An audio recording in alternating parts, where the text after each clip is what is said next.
ओम श्री सद्गुरु परमात्मने नमः।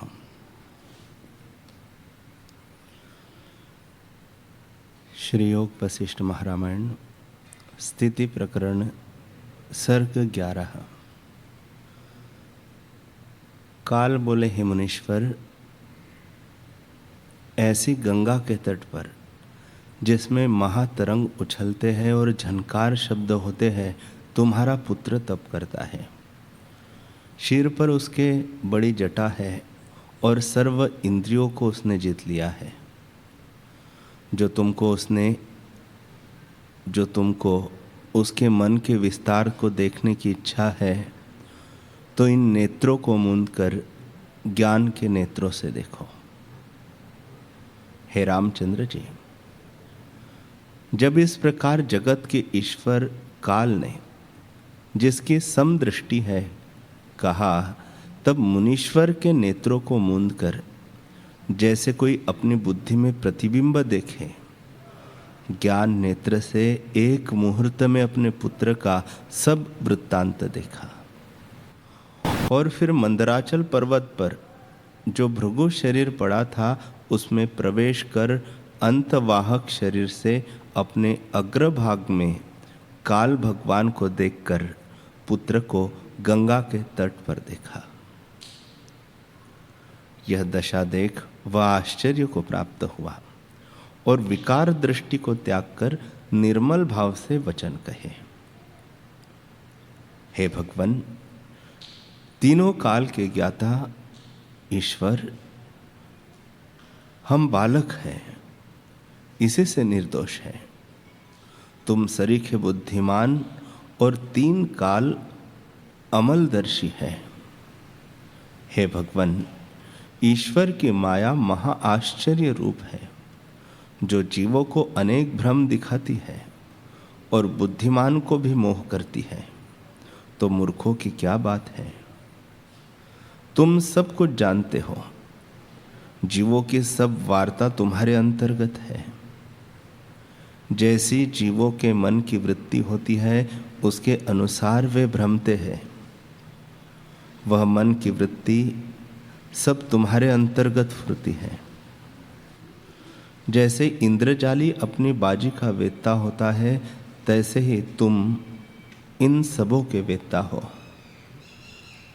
हे भगवन, मैंने भ्रम को प्राप्त होकर क्रोध इस कारण से किया कि मेरे पुत्र की मृत्यु न थी।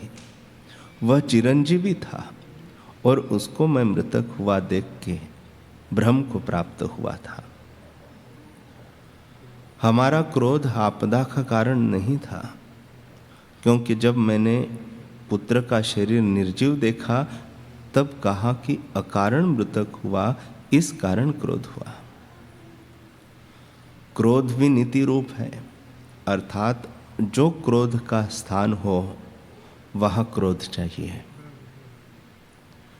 मैंने विचार के क्रोध नहीं किया है, अर्थात पुत्र की अवस्था देखकर क्रोध किया। निर्जीव शरीर को देख के क्रोध किया, इसी से यह क्रोध आपदा का कारण नहीं। अयुक्ति कारण से जो क्रोध होता है वह आपदा का कारण है, और युक्ति से जो क्रोध है वह संपदा का कारण है। यह कर्तव्य संसार की सत्ता में स्थित है। यह नीति है कि जब तक जीव है तब तक जगत क्रम है। जैसे जब तक अग्नि है तब तक उष्णता भी है। जो कर्तव्य है वह करना है, और जो त्यागने योग्य है वह त्यागना है। यह नीति जगत में स्थित है। जो हेयोपादेय नहीं जानता, उसको त्यागना योग्य है। इससे मैंने पुत्र की अकाल मृत्यु देख के क्रोध किया था, परंतु विचार करके जब तुमने स्मरण कराया, तब मैंने विचार करके देखा कि मेरा पुत्र अनेक भ्रम पाकर अब गंगा के तट पर तप करता है। हे भगवन, तुमने तो कहा कि सब जीवों के दो शरीर हैं, एक मनोमय और दूसरा आदि भौतिक। पर मैं तो यह मानता हूं कि केवल मन ही एक शरीर है, दूसरा कोई नहीं। मन ही का किया सफल होता है, शरीर का नहीं होता। काल बोले, हे मुनीश्वर, तुमने यथार्थ कहा। शरीर एक मन ही है। जैसे घट को कुलाल रचता है, तैसे ही मन भी देह को रचता है। जो मन शरीर से रहित निराकार होता है, तो क्षण में आकार को रच लेता है। जैसे बालक परछाई में बेताल को भ्रम से रचता है। मन में जो फुरन सत्ता है, वह स्वप्न भ्रम दिखाती है और उसमें बड़े आकार और गंधर्व नगर भासित होते हैं, पर वह मन ही की सत्ता है। स्थूल दृष्टि से जीवों को दो शरीर भासते हैं। बोधवान को तीनों जगत मन रूप भासते हैं और सब मन से रचे हैं। जब भेद वासना होती है, तब असत रूप जगत नाना प्रकार हो भासता है। जैसे असम्यक दृष्टि से दो चंद्रमा भासते हैं, तैसे ही सम्यक दर्शी को एक चंद्रमावत सब शांत रूप आत्मा ही भासता है। और भेद भावना से घट पट आदि अनेक पदार्थ भासते हैं कि मैं दुर्बल हूँ, वह मोटा हूँ, सुखी हूँ, वह दुखी हो। यह जगत है, यह काल है इत्यादि। सो संसार वासना मात्र है। जब मन शरीर की वासना को त्याग कर परमार्थ की ओर आता है, तब भ्रम को नहीं प्राप्त होता।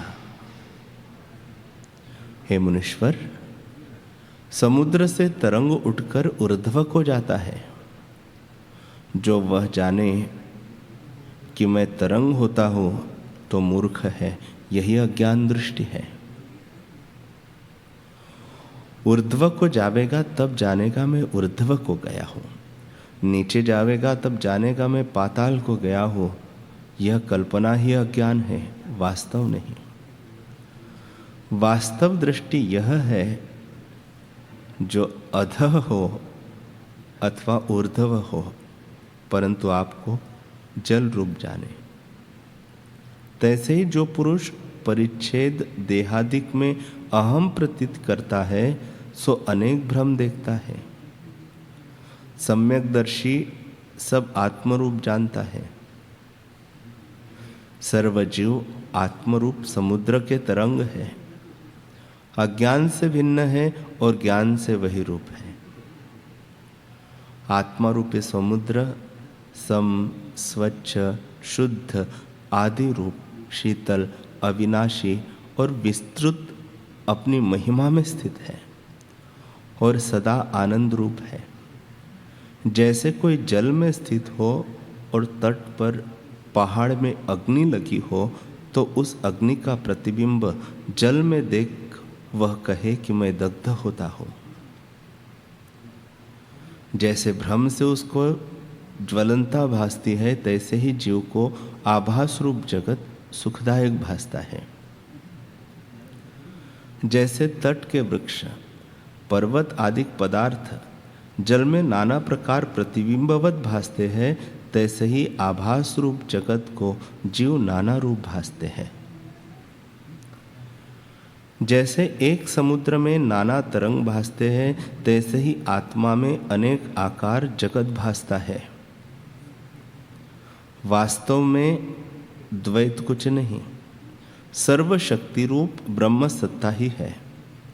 उसी से विचित्र रूप चंचल भासता है, पर वह एक रूप अपने आप में स्थित है। ब्रह्म में जगत फुरता है और उसी में लीन होता है।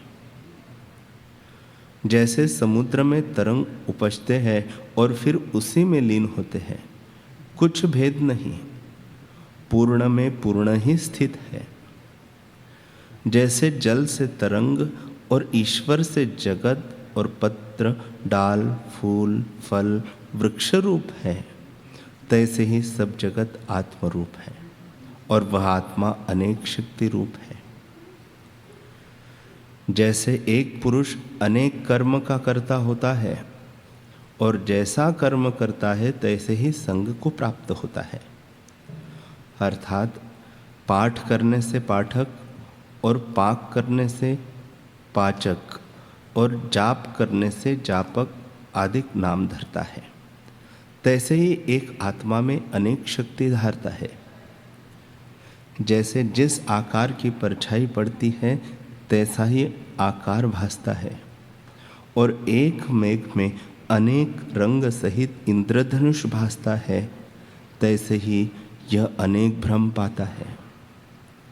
हे साधो, सब जगत ब्रह्मा से फुरा है और जो जड़ भासते हैं वे भी चैतन्य सत्ता से फुरे हैं। जैसे मकड़ी अपने मुख से जाला निकालकर आप ही ग्रास लेती है, तैसे ही चैतन्य से जड़ उत्पन्न होके फिर लीन हो जाते हैं। चैतन्य जीव से सुषुप्ति जड़ता उपजती है और फिर उसी में निवृत्त होती है। इसे अपनी इच्छा से यह पुरुष बंधनवान होता है और अपनी इच्छा से ही मुक्त होता है। जब बहिर्मुख देहादिक अभिमान से मिलता है तब आपको बंधनवान करता है। जैसे घुरान आप ही ग्रह रच के बंधनवान होता है और जब पुरुषार्थ करके अंतर्मुख होता है तब मुक्ति पाता है। जैसे अपने हाथ के बल से बंधन को तोड़ के कोई बलि निकल जाता है। हे साधो, ईश्वर की विचित्र रूप शक्ति है। जैसी शक्ति फूरती है तैसा ही रूप भासता है।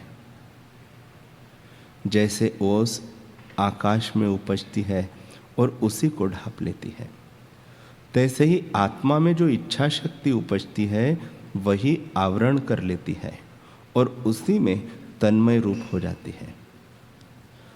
वास्तव में जीव को बंधन और मोक्ष नहीं है।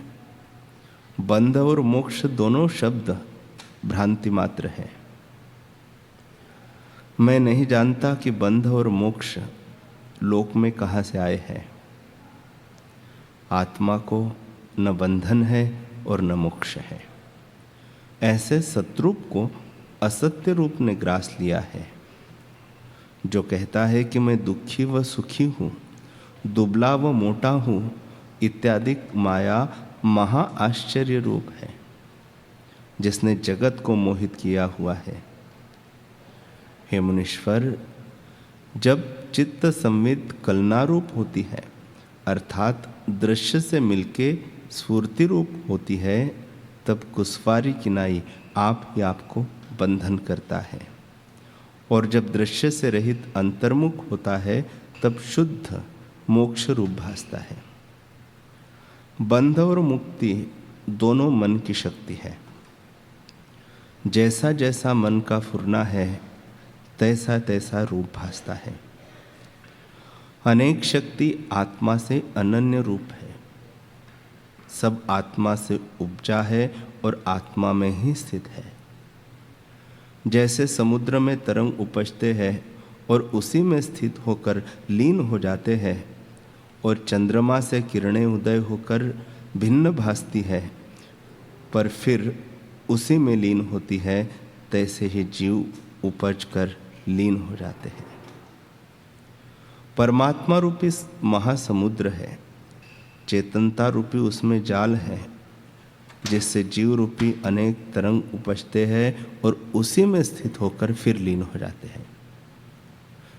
कोई तरंग ब्रह्मा रूप, कोई विष्णु, कोई रुद्र होकर प्रकाशते हैं और कोई लहर प्रमाद से रहित यम, कुबेर, इंद्र, सूर्य, अग्नि, मनुष्य, देवता, गंधर्व, विद्याधर, यक्ष, किन्नर आदि रूप होकर उपजते हैं और फिर लीन हो जाते हैं। कोई स्थित होकर चिरकाल पर्यंत रहते हैं, जैसे ब्रह्मादिक, कोई उपज कर और कुछ काल रहकर विध्वंस हो जाते हैं, जैसे देवता, मनुष्य आदि।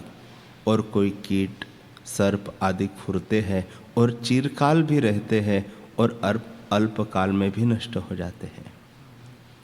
कोई ब्रह्मादिक उपज कर अप्रमादी रहते हैं, कोई प्रमादी हो जाते हैं और तुच्छ शरीर होते हैं। यह संसार स्वप्न आरंभ है और दृढ़ होकर भासित होता है। हरि ओम, हरि ओम।